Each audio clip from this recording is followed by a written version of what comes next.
Smeagol was born in the year 2430 of the Third Age. He lived near Gladden Fields on the banks of the Anduin River. In The Lord of the Rings, we learned from Gandalf that Smeagol was a Stoor, one of the three kinds of hobbits. But who were these mysterious hobbits, and why were they separated from the ones that would establish the Shire?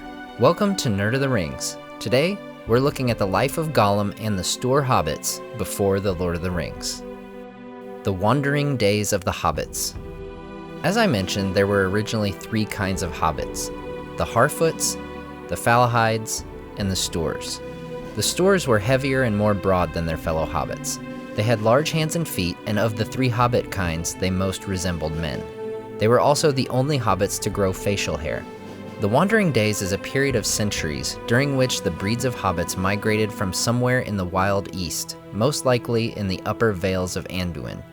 Their history doesn't go back any further than the Wandering Days, but the first historical fact we have regarding the hobbits is that they began drifting westward due to the rise of Dol Guldur. Now this is the original rise of Dol Guldur, around the year 1000 of the Third Age. Around 1050, many of the Harfoots settle in Eriador, with the Falahides following 100 years later. Unlike the other hobbit kinds, the Stoors take the Red Horn Pass, the Pass of Caradhras that we see the Fellowship attempt nearly 2,000 years later. This is also the pass where Elrond's wife Celebrian is attacked by orcs. After crossing the mountains, some of the Stoors settle south of Rivendell in the Angle of Eriador and mingle with the Harfoots and Falahides there. Most, however, settle in Dunland. During this time, they pick up some words from the Dunlandings, altering their speech slightly. 100 years later, Angmar begins to threaten Eriador, and many Stoors of the Angle flee to the west and south to avoid the war and evil spreading in Eriador, while the others return to Rhovanion. Centuries later, in 1630, the Stoors that dwelt in Dunland moved back north to join the Falahides and the Harfoots in colonizing the Shire. These Stoors mostly settle in the East Farthing and South Farthing. While the three hobbit kinds merged and blended over the centuries of the Shire's existence, some regional variations continued, with Stoorish characteristics remaining specifically in the East Farthing and Buckland. Now let's go back to 1356 and the Stoors who fled east. These Stoors returned back to Rhovanion and settled in the Gladden Fields, near the Anduin, and they became a Riverland people. They lose contact with all the other hobbits, so very little is known about their culture from that point on. We know only what Gandalf is able to learn from his interrogation with Gollum. The early life of Smeagol. By Smeagol's birth in 2430, these Stoors are ruled by a matriarch, who just so happened to be Smeagol's grandmother. In his early years, Smeagol lives with his extended family during the Watchful Peace. This is a time period of roughly 400 years when Sauron was hiding in the east, specifically the mysterious land of Rhûn, where he gathered the Easterlings to his service. Coincidentally, this is the area where the Blue Wizards went to, never to be heard from again. Growing up, Smeagol was taught at least a passing knowledge of the events concerning the Last Alliance and Sauron, as we learn in the chapter on the Dead Marshes. Elves and men and orcs, a great battle long ago. Around the year 2463, on his birthday, he goes fishing with his relative Deagol. If the precise year is in fact 2463, that would make Smeagol 33 years old, the exact age when hobbits traditionally come of age. There, in the River Anduin, Deagol finds a gold ring after being pulled into the water by a large fish. The ring had laid in the bed of the Anduin River since Isildur's death in year 2 of the Third Age, 2,461 years before it was discovered by Deagol. Smeagol demands the ring as a birthday present. Deagol refuses, and Smeagol strangles him, killing his relative, claiming the ring, and following in the footsteps of Sauron, Isildur, and Deagol, he becomes the fourth ring bearer. Smeagol is quickly corrupted by the ring and uses it to find out secrets, putting his knowledge to crooked and malicious uses. He becomes very unpopular among the Stoors and was shunned by all his relations. We're told that they would kick him and that he would bite their feet. He takes to thieving and begins making a gurgling sound in his throat, leading the others to call him Gollum. His grandmother, desiring peace, expels him from the family and kicks him out of their hobbit hole. In his exile, Gollum comes to the Misty Mountains around the year 2470. He lives under the mountain for well over 400 years, living on raw fish and goblins from nearby Goblin Town. The ring gradually takes its toll on Gollum, twisting his body and mind and prolonging his life far beyond its natural limits. His precious causes him to become disfigured, grotesque, and drives him almost completely mad. By this time, the settlements of Gollum's Stoors are completely deserted. It's unknown what became of these people, whether they rejoined the other hobbits in Eriador or faced a more grim end no history tells. Gollum Abandoned. In July 2941, 471 years after Gollum makes the Misty Mountains his home, Bilbo Baggins stumbles upon Gollum's underground lake after coming across the ring.